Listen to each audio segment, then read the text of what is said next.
ফের ট্যাব কেলেঙ্কারি। ট্যাবের টাকা পড়ুয়াদের ব্যাংক অ্যাকাউন্টে না ঢুকে রাতারাতি ঢুকে পড়ল অন্যের ব্যাংক অ্যাকাউন্টে। আবার সেই টাকাও প্রায় সঙ্গে সঙ্গেই উধাও হয়ে গেল ওই অ্যাকাউন্ট থেকেও। ঘটনায় তোলপাড় দুর্গাপুরের কাঁকসা বালিকা উচ্চ বিদ্যালয়। এই স্কুলে একাদশ দ্বাদশ মিলিয়ে ৩০৭ জন ছাত্রী রয়েছে। এর মধ্যে ৮ জন পড়ুয়ার সঙ্গে এই সমস্যা হয়েছে বলে খবর। সংশ্লিষ্ট ব্যাংক কর্তৃপক্ষ জানিয়েছে এক্ষেত্রে তাদের কিছুই করার নেই। তবে শিক্ষা দপ্তরে লিখিত জানিয়েও মেলেনি সমাধান। সাইবার ক্রাইম শাখা থেকে শুরু করে জেলা স্কুল পরিদর্শককে লিখিত অভিযোগ করেও মেলেনি সদুত্তর। অভিযোগ স্কুলের প্রধান শিক্ষিকার। তাদের টাকা অন্য অ্যাকাউন্টে চলে গেছে, পরিবর্তিত অন্য অ্যাকাউন্টে চলে গেছে এবং আমরা ব্যাংকে খোঁজ নিয়ে জেনেছি সে টাকা সেখানে ক্রেডিটও হয়েছে এবং দেন যেদিন টাকা ঢুকেছে সেদিনই সে টাকা ওখান থেকে উঠে গেছে।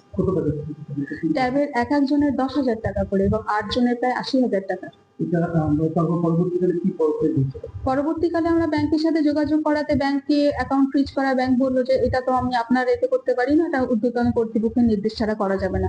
আমরা সাইবার ক্রাইম ডিপার্টমেন্টে জানিয়েছি, আমরা ডিআই অফিসে জানিয়েছি, স্কুল শিক্ষা দপ্তরের সাথে যোগাযোগ করেছি। শিক্ষা দপ্তরের ব্যাপারে যথেষ্ট উদ্যোগী ভূমিকায় নিয়েছেন। তারাও যত রকমের ইনফরমেশন সম্ভব সেগুলো গ্যাদার করে তারা চেষ্টা করছেন কিভাবে টাকাটা রিকভার করা যায় বা আরো ছাত্রীরা যাতে ডিপ্রাইভ না হয়। ছাত্রছাত্রী যাদের হয়েছে সারা রাজ্যব্যাপী এই একটা দুষ্কৃতি চক্র কাজ করেছে।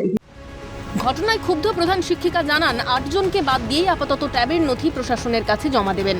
তবে এমন ধরনের ঘটনায় স্কুলের প্রধান শিক্ষক শিক্ষিকারা কোনোভাবেই দায়ী নন বলেই দাবি কাঁকসা বালিকা উচ্চ বিদ্যালয়ের প্রধান শিক্ষিকার। এই সব প্রকল্পের দায়ভারও তাদের নয় বলেই জানালেন তিনি। ইউটিলাইজেশন সার্টিফিকেট এখনো চাওয়া হয়নি আমাদের থেকে। ইউটিলাইজেশন সার্টিফিকেট দিতে গেলে আমাদের এদেরকে বাদ দিয়ে দিতে হবে, এদেরকে ইনক্লুড করে আমরা দিতে পারবো না যতক্ষণ না এদের অ্যাকাউন্টে টাকা ঢুকছে বা ন্যায্য ছাত্রীরা টাকাটা পাচ্ছে। এই ঘটনাটা ভীষণই দুঃখজনক এবং হতাশাব্যঞ্জক ব্যাপার। একজন হেডমাস্টার মশাইয়ের কাজ কিন্তু ট্যাব গ্রান্ট বা বিভিন্ন প্রকল্প ডিসবার্স করা না, তার পঠন পাঠনটা চালানো, স্কুলটাকে সঠিকভাবে পরিচালনা করা এবং শিক্ষার সার্বিক উন্নতি করাটাই প্রধান শিক্ষকের প্রথম এবং শেষ কাজ বলে আমি মনে করি। কিন্তু দিনের পর দিন এই যে বিভিন্ন শিক্ষা বহির্ভূত কাজে আমাদেরকে করে যেতে হচ্ছে, তো এই জায়গায় দাঁড়িয়ে এটা ভীষণই হতাশাব্যঞ্জক ব্যাপার। আমরা আমাদের সাধ্যমতো চেষ্টা করছি। একজন প্রধান শিক্ষক কখনোই টাকা তছরূপের, ট্যাবের টাকা তছরূপের দায়ী হতে পারেন না। যেখানে বা যে কারণে এফআইআর করা হচ্ছে আমি তার তীব্র নিন্দা করছি এবং অবিলম্বে দাবি জানাচ্ছি এটা অবিলম্বে যাতে এই সমস্ত হেডমাস্টার মশাইদের সেখান থেকে অব্যাহতি দেওয়া হয়।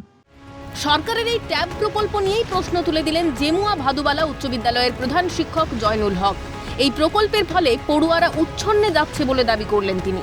যেখানে স্কুলের সার্বিক উন্নতির লক্ষ্যে কোনো সরকারি অনুদান নেই, সেখানে ট্যাব দিয়ে কতটুকু উন্নতি সাধন সম্ভব তা নিয়ে প্রশ্ন তুললেন প্রধান শিক্ষক।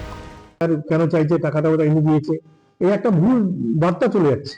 তো সরকার যদি বাইরে কোথাও টাকাটা দেয় তো ওদের থেকে এই ইউসেজ ঝামেলাটা কেমন আছে, এটা তো আমাদের কাছে খুব সমস্যার বিষয়। এটা বন্ধ হওয়া উচিত মনে হয়। আর ট্যাব দেওয়ার ব্যাপারে কি বলবো, সরকারের সিদ্ধান্ত, কিন্তু ট্যাব দিয়ে কতটা ছাত্রদের লাভ হচ্ছে আমি ব্যক্তিগতভাবে সন্দিহান। এই ট্যাব মোবাইলের দরকারে অনলাইন পড়াশোনা হয় না, পড়াশোনা আমাদের যে এলাকার ছেলেদের সম্ভব নয়। ওই টাকাটা নিয়ে মোবাইল খেয়ে ছেলেগুলো আমার মনে হচ্ছে উচ্ছন্নে যাচ্ছে। এই ট্যাবের টাকাটা যদি দিত, ধরুন আমার স্কুলে 107 জন স্টুডেন্ট, 10,70,000 হতো, সেই টাকা যা 400 স্টুডেন্ট সে হচ্ছে 40 লাখ, স্কুলগুলো তো সোনায় মোড়ানো হয়ে যেত। স্কুলের জন্য 1 পয়সা উন্নয়নের জন্য নেই, ছেলেদেরকে টাকা দিচ্ছে। খানিকটা একই সুর সংগ্রামী যৌথ মঞ্চের আহ্বায়ক ভাস্কর ঘোষের গলায়। প্রশাসনের ভূমিকাতেও সরব তিনি। যে টাকাতে ছাত্রছাত্রীদেরকে ট্যাব দেওয়া হচ্ছে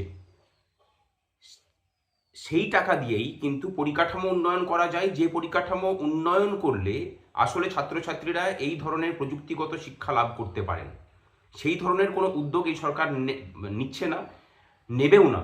তার কারণ হচ্ছে এই সরকার চায় না যে বেসিক কোনো পরিকাঠামোগত উন্নয়ন হোক, বরং এরা চায় যে মানুষ অনেক বেশি করে এদের মুখাপেক্ষী হয়ে থাকুক, যাতে করে যে কোনোভাবে মানুষকে বশে করে রাখা যায়। এর আগেও ট্যাব কেলেঙ্কারিতে নাম জড়িয়েছে মালদহের একাধিক স্কুলের। এবার দুর্গাপুরেও সেই ট্যাব বিতর্ক। সরকারি প্রকল্পের বাস্তবায়নে উদাসীন সরকারি, এদিকে সেই দায় এসে পড়ছে স্কুলের প্রধান শিক্ষক শিক্ষিকাদের ঘাড়ে। সমালোচনায় সরব তারা। আগামী দিনে কি সুফল মিলবে, নজর থাকছে সেদিকেই।